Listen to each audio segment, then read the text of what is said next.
Hello friends, हम chapter number first के question देख रहे थे। चैप्टर नंबर फर्स्ट है अपना फिजिकल वर्ल्ड, उसका थर्ड क्वेश्चन के बारे में डिस्कस करते हैं। थर्ड क्वेश्चन क्या है? Explain about the science and the science method. Science क्या है उसके बारे में एक्सप्लेन करो, और साइंस की कौन कौन सी मेथड है उसके बारे में आज एक्सप्लेन हमें इसके बारे में इसके बताना है।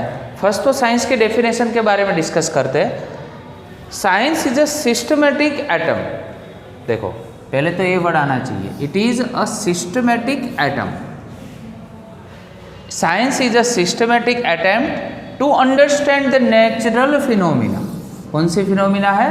Natural phenomena in as much detail and depth. Last time भी मैंने आपको बोला था, कोई भी नेचुरल फिनोमिना को आपको कैसे उसको जज करना है, कैसे उसका कैसे समझने का तरीका होना चाहिए अपना, as much as detail and depth as possible and use knowledge so gain to predict. इससे जो भी हमें नॉलेज मिलता है वो कहाँ पे यूज़ करना है हमें? प्रेडिक्ट। मतलब कोई भी चीज़ है उसको प्रेडिक्ट करने के लिए, अगर उसमें कुछ गलती है तो उसको मॉडिफाइड करने के लिए, और उस फिनोमिना को क्या करना है? हमें कंट्रोल करना है। आया समझ में? तो सबसे फर्स्ट फिर से एक बार समझते हैं, it is a systematic atom. Systematic attempt इसलिए बोला है कि आपने फर्स्ट लॉ लगाया, उसके बाद सेकंड लॉ, थर्ड लॉ, उसमें कौन कौन से मैथमेटिकल फॉर्मूला आते हैं, ये सबका आपको एक पूरा जजमेंट लेना है।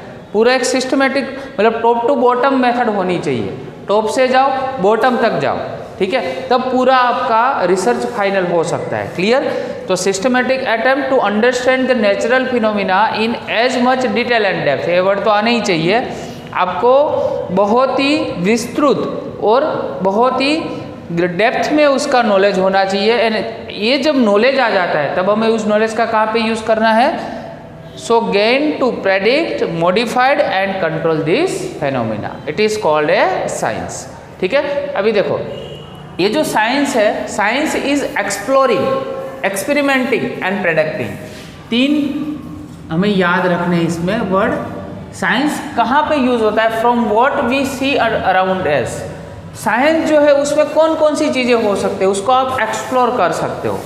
ठीक है, एक्सप्लोर करना मीनिंग क्या है कि कोई भी चीज़ है उसको आप जितना डिटेल और डेप्थ में जाना चाहते हो वहाँ पे जा सकते हो, एक्सप्लोर कर सकते हो उस नॉलेज को, उसमें एक्सपेरिमेंट कर सकते हो।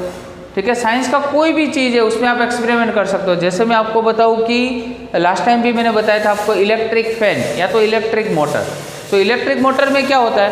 तो इलेक्ट्रिक मोटर में जैसे आपने स्विच ऑन की तो उसमें जो इलेक्ट्रिक एनर्जी है उसको कौन सी एनर्जी में कन्वर्ट हुआ? मैकेनिकल एनर्जी में कन्वर्जन हुआ।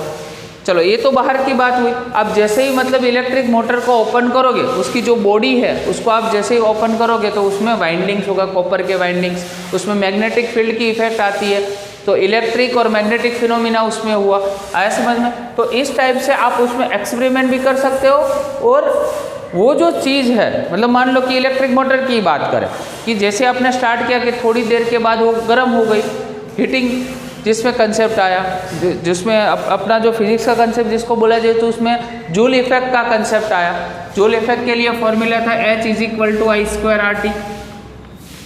हाँ कि नहीं? आपने फॉर्मूला पढ़ा है SSC में, जिसमें करंट अगर बढ़ता है तो हीट बढ़ती है, R अगर रेजिस्टेंस भी इंक्रीज होता है तो भी H इंक्रीज होता है, और T जब टाइम इंक्रीज होता है तो भी ये इंक्रीज होता है। तब आप मतलब उस पर एक्सपेरिमेंट किया तो आपको समझ में आया तो इसमें तो हीट है ज़्यादा।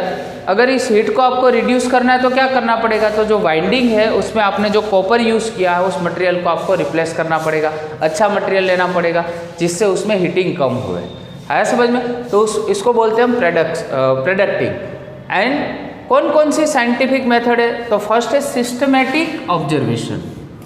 जैसे हमने यहाँ पे बताया, देखो यहाँ पे आपको क्या बताया था? सिस्टमेटिक अटेम्प्ट बताया था। तो वही है, एक मेथड ही है कि पूरा सिस्टमेटिकली जाना है आपको। क्लियर? कंट्रोल एक्सपेरिमेंट, फिर से वही वर्ड आया, देखो एक्सपेरिमेंट वर्ड आया। Qualitative and quantitative. ठीक है, क्वालिटेटिव एंड क्वांटिटेटिव का मीनिंग ये होता है जब भी कोई इंडस्ट्रीज होती है उसमें कोई एक प्रोडक्ट जब लॉन्च हम करते हैं, मैन्युफैक्चर करते हैं, तब क्या करते हैं कि कोई भी प्रोडक्ट होती है जब वो प्रोड्यूस हो जाती है, मैन्युफैक्चर हो जाती है, तो उसके बाद उसको टेस्टिंग लैब में भेजा जाता है। और टेस्टिंग लैब में भेजने के बाद उसमें ऊपर लिखते हैं ETOK। ETOK का मीनिंग क्या होता है कि उसकी क्वालिटी कितनी है, वो जो उसके लिए स्पेसिफिक कुछ इंडियन स्टैंडर्ड है, वो उसको फुलफिल हो रहे कि नहीं हो रहे। अगर वो स्टैंडर्ड फुलफिल हो रहे तो उसका मीनिंग क्या हो गया, उसमें पूरी 100% क्वालिटी है। अगर क्वालिटी मिल जाती है तो उसके बाद प्रोडक्शन भी बढ़ाना पड़ेगा, दैट मीन्स क्वांटिटी है कि नहीं। तो क्वालिटेटिव एंड क्वांटिटेटिव दोनों उसमें रीजन होने चाहिए।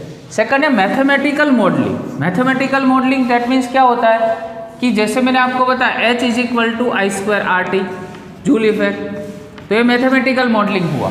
दैट मीन्स कोई भी प्रोडक्ट जैसे आपने मैन्युफैक्चर आप कर रहे हो, ठीक है, तो इसमें जो भी मैथमेटिकल फॉर्मूला जो है वो सारे उसमें फुलफिल होने, वो सब सेटिस्फाइड होने चाहिए, उसको बोलते हैं मैथमेटिकल मॉडलिंग। नेक्स्ट है प्रेडिक्शन एंड वेरिफिकेशन। अगर आपने कोई प्रोडक्ट बनाई है आपकी फैक्ट्री में या तो आपकी कंपनी में, उसका वेरिफिकेशन भी होना चाहिए, वो 100% वेरीफाई है कि नहीं, वो स्टैंडर्ड से सब सेटिस्फाइड है कि नहीं।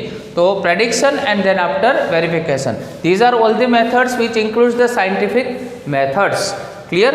Science is always dynamic. Science ऐसा है, ऐसी एक ब्रांच है, ठीक है, ऐसा एक वर्ड है जो ऑलवेज डायनेमिक है।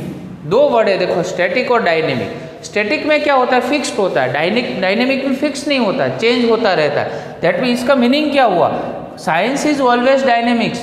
What does it mean by, there is no final theory.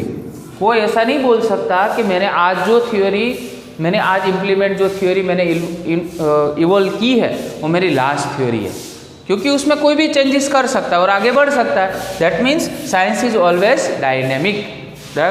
आपको भी अगर कोई उसमें आइडियाज़ है तो अपने आइडियाज़ भी आप इम्प्लीमेंट कर सकते हो, उसको वर्ल्ड लेवल पे आप ले जा सकते हो। So it is called a dynamic.